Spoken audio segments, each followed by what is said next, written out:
Hello everyone, welcome back to my channel. Today I'm going to talk a little bit more about something related to bipolar rather than just, my experience with bipolar. And I just want to preface this by saying recently for me has been a lot of sleep and a lot of not so great thoughts and feelings, but that kind of brings me in to my topic, which is who am I? Who are we really if we keep changing? Are we our manic selves? Are we our depressed selves? Are we somewhere in the middle? And if we're not even in the middle for very long, then who are we as people? And I think this is really complicated to kind of get to the bottom of because, you know, I had this problem, especially like when I first was diagnosed. I was like, so if I have bipolar and I can be like this really outgoing, like exciting person, but also this really depressed and tired and like I don't want to do anything person, then who am I? And, when people say describe yourself, is bipolar just, a part of my identity now? Is it just like, well, sometimes I can be this, but I'm also this? And like, they're both very different people.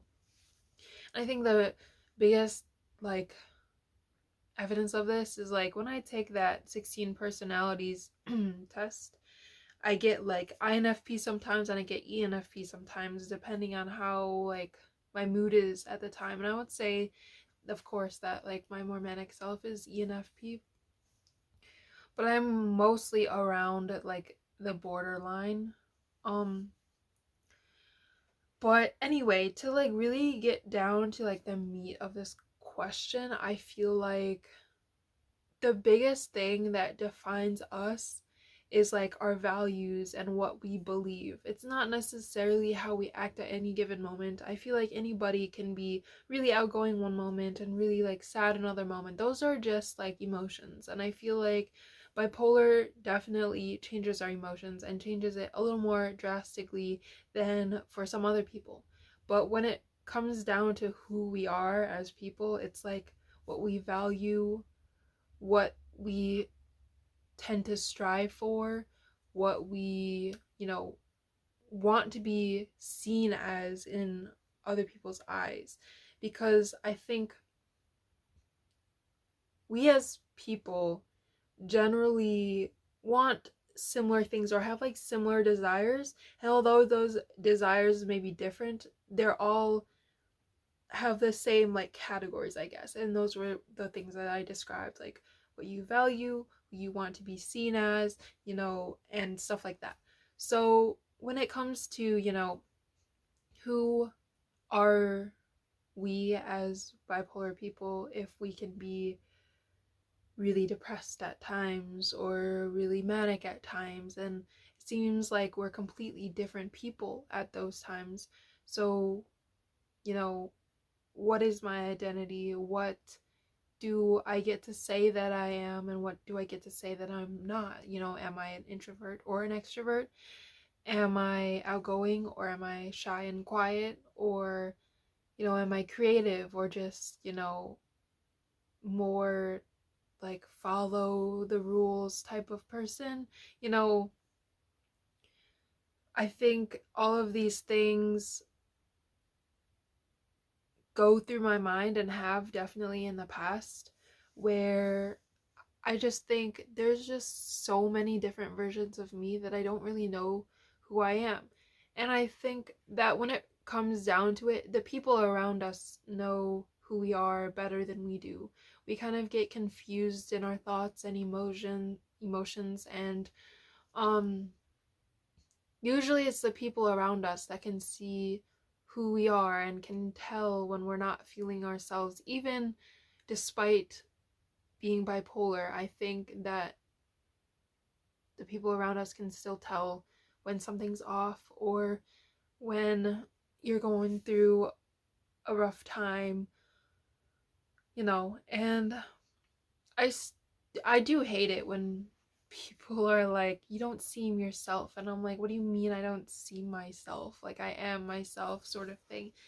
But honestly, at the end of the day, it's them looking out for us and caring for us and being like, you don't seem like okay, I guess. It's not seeing yourself, which is kind of a weird way to put it because like you don't seem yourself, like, and then it's just like, well, then who am I? This is who I am. Like sometimes I'm like this, sometimes I'm like what you're used to. Like what are you used to anyway? And I would kind of get really defensive when people would say that to me. But I guess it's always important to understand why people are saying certain things and what their intentions are. They're not trying to be like poking fun at you or, trying to make you upset. It's more so that you really understand where you are or like make you realize something that maybe you hadn't seen yourself yet. And I think that's why it's important to have a support system when you are bipolar, is because they can notice things before you do. And sometimes that just happens where you're like caught in the moment and you don't really notice what's happening to yourself, but other people can.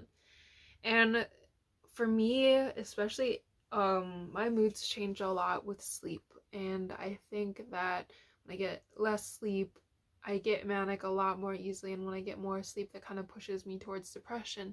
And maybe if the people around me noticed that and kind of told me just, very lightly, oh, I noticed this or whatever, things would be a little different. I could try to adjust. And that's only though if I don't, get upset or, retaliate, I guess, because, they're telling me what to do and I don't want their help or so on and so forth.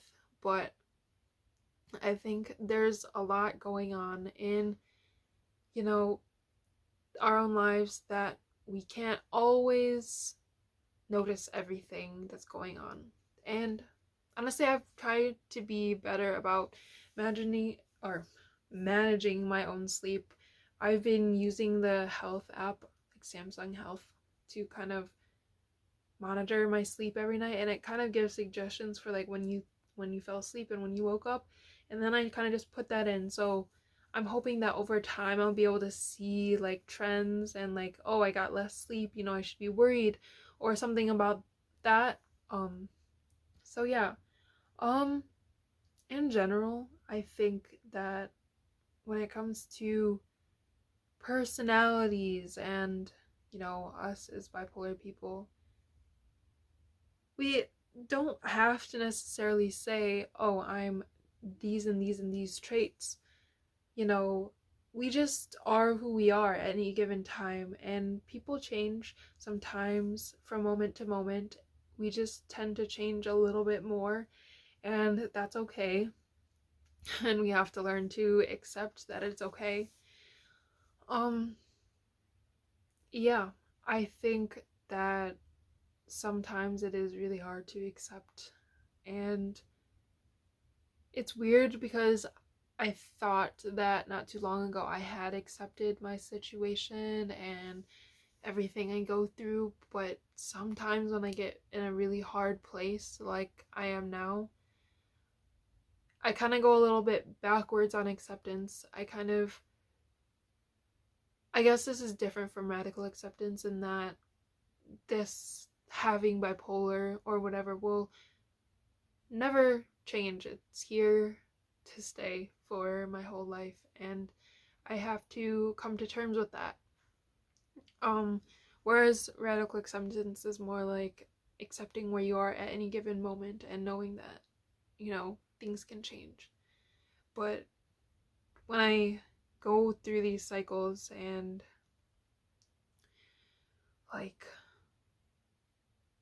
I become manic for weeks and try to fight it, and then I get into one of these moods where I'm depressed and I just look back at, everything I just went through, and I like think about the fact that I tried so hard, and that, I got to the same place that I could have been a lot earlier if I had just, you know, taken the medication or asked for more. I I took what I was supposed to take. But if I had been like, asking to induce the crash earlier, maybe I wouldn't have gone through so much trouble. But yep. Anyway, I am in the crash right now and it's not fun. Um I don't feel like doing anything. I feel like sleeping all the time. I don't even really want to see friends or go anywhere. I'd rather just, stay in my room and do my own thing. My brothers were home last week and they just left yesterday actually. And I didn't really spend a lot of time with them, to be honest. They spent a lot of their time on their computer game in the kitchen, and I just spent time in my room doing my own thing. Maybe I regret that a little, but I don't know, that's just where my moods were at. I didn't feel like interacting with anybody. But yeah, that's just where I'm at. I hope you guys are doing okay. Please please subscribe if you haven't already. Please share this video with a couple people you think may benefit from it, or anybody that you've heard kind of questioning their identity because of their diagnosis. I know I didn't talk about that the whole time, but I hope that it gave you a little bit of insight to other ways that you can identify yourself as or identify as. And, it doesn't always have to be based on like solely certain traits that tend to change whether you're depressed or manic. So, yeah. Anyway, please share. I really appreciate that. And comment, of course, because I love reading your comments and responding to them. But yeah, I will see you guys next time.